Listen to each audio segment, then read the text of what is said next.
दोस्तों, इस संसार में हमें कुछ आगे बढ़ना है तो जीवन में हर किसी से हमको कुछ न कुछ मांगना पड़ता है। जैसे नेताओं को कुर्सी मिलती 5 साल के लिए तो वो वोट उनको मांगना पड़ते हैं घर घर जाके। राष्ट्रपति उपराष्ट्रपति का पद मिलता है तो 5 साल के लिए। हमको कोई अगर नौकरी मांगना पड़ती है, हमको नौकरी करना है तो बदले में हमारी डिग्री बताना पड़ती है, हमारी योग्यता के सर्टिफिकेट उनको देना पड़ते हैं। लेकिन भगवान का नाम एक ऐसा है जो हमको कुछ देने की जरूरत नहीं है, और वो भी भगवान का नाम पूरा हर व्यक्ति को मिलता है, कभी आधा अधूरा नहीं मिलता है। केवल और केवल भगवान का नाम मिल गया, जप करो तो पूरा संसार मिल जाता है। और इसके लिए सारा संसार छोड़ना पड़े तो छोड़ देना, लेकिन ईश्वर के नाम पर पीछे मत हटना। देखिए, राजा भरतहरि 365 तरह के अलग अलग भोजन करते थे, रोज उनके पकवान नए नए बनते थे, लेकिन 365 प्रकार के भोजन जो डेली अलग अलग बनते थे उनको छोड़कर आत्मपद की ओर बढ़ गए। पिंगला जैसी खूबसूरत उनकी स्त्री थी, नारी पत्नी, उसको छोड़ दी, क्योंकि आत्मपद जो महापुरुष है जिन्होंने इसको पाया है वही उसकी महिमा बता सकते हैं। आज संत आशाराम बापू जी को मीडिया ने करोड़ों रुपए खर्च कर दिए उनको बदनाम करने के लिए, लेकिन आशाराम बापू जी की महिमा तनिक भी कम नहीं हुई, तनिक भी।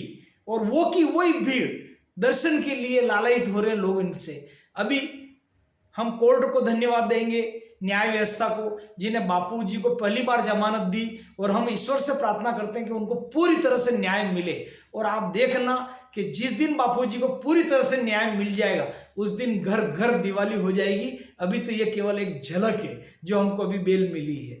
तो ऐसे आत्मपद में रमे हुए पुरुष, उनकी महिमा कभी कम नहीं हो सकती।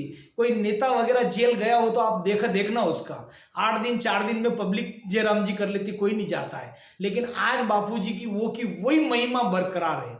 तो ये आत्मपद ऐसा है, बापूजी ने देश और दुनिया को बांटा है। जिस प्रकार एक आत्मज्ञान बापूजी ने वो दिया कि कस्तूरी जो होती है वो हिरण के, मृग के शरीर के अंदर होती है, लेकिन वो जंगल जंगल भटकता है। तो ऐसे बापूजी के साधकों को बापूजी ने कस्तूरी दी है, हमारे आशाराम बापूजी ने। तो हर साधक उनके दीवाने, जैसे गोपियां कृष्ण की दीवानी थी, कृष्ण कृष्ण कृष्ण, जहां कृष्ण की झलक मिलती थी वहां गोपियां पागल हो जाती थी और पीछे पीछे दौड़ती थी, मंत्र मुग्ध हो जाती थी गोपियां। ऐसा संत आशाराम बापूजी के शिष्य हमेशा खुश रहने वाले, भगवान नाम जप करते हैं, मौज मस्ती है। आज आप देखिए कितने दीवानगी है हमारे बापूजी के साधकों की। तो ये आत्मपद बड़ा है, जिसने पाया है, जिसने मंत्र दीक्षा ली है और जो इस रास्ते चला गया है दोस्तों, वो दुनिया का ये सबसे बड़ा आत्मपद ही कहलाएगा। देखिए, कभी कभी हम कहते हैं कि जो भगवान देना चाहे तो वैसे ही दे देता है। क्या होता है कि किसी के पूर्व जन्म की कमाई रहती है तो भगवान इस जन्म में उसको और दे देता है। जैसे आप देखेंगे कि ध्रुव, प्रहलाद की पहले की यात्रा अधूरी रह गई थी तो भगवान ने ध्रुव को 5 साल की पद में साक्षात्कार मिल गया और ईश्वर प्राप्ति हो गई। भक्त प्रहलाद को ईश्वर प्राप्ति हो गई। ऐसे कई हैं जिनको कम उम्र में हुआ। तो जब पूर्व जन्म के अपने अच्छे कर्म होते तो हमारा भले चाहिए कोई पढ़ा लिखा हो न पढ़ा लिखा हो, उसके पास रात दिन में ऐसे ऑफर आ जाते, देखते रह जाते। शबरी कौन सी पढ़ी लिखी थी ज्यादा, गुरु के द्वार पर वो मतलब झाड़ू बुआरी करती थी। भगवान श्री राम उससे मिलने के लिए गए कि नहीं गए? उनके गुरु ने कहा था कि राम आएंगे, तो एक दिन अवश्य गए। केवट कहाँ ज्यादा पढ़ा लिखा था, लेकिन भगवान को जब नाव में बिठाया तो भगवान ने कहा कि तुझे क्या चाहिए? बोलो कुछ भी नहीं चाहिए। बोलो भगवान आप तो खाली बैठ जाओ, लेकिन भगवान उसकी नाव में बैठे। तो भक्ति ऐसी होती है पूर्व जन्म की, तो वो आ जाती।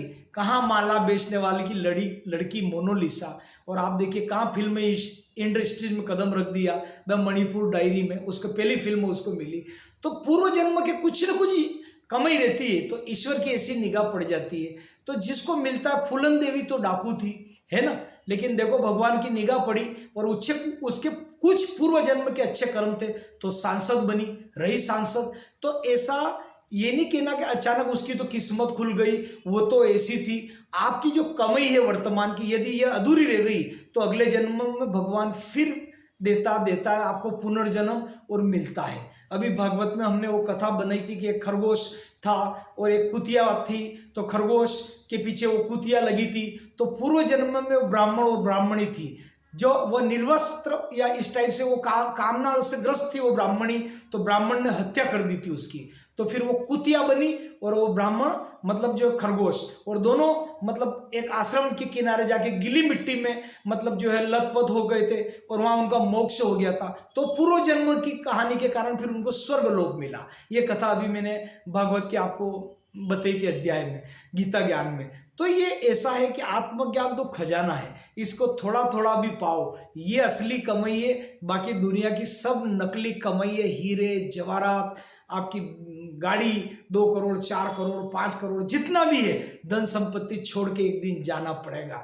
पड़ा रहेगा माल खजाना, छोड़ के क्रिया सुत जाना है।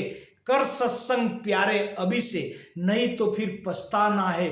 खा पिया कर देह बढ़ाई, यह भी अग्नि में जल जाना है। कर सत्संग प्यारे अभी से, नहीं तो फिर पछताना। आज के लिए इतना ही। वीडियो अच्छा लगा हो तो कमेंट्स करके बताएं, वीडियो को शेयर करें, लाइक करें, सब्सक्राइब करें। BL Prajapati motivational speaker. आज के लिए इतना ही। जय श्री कृष्ण।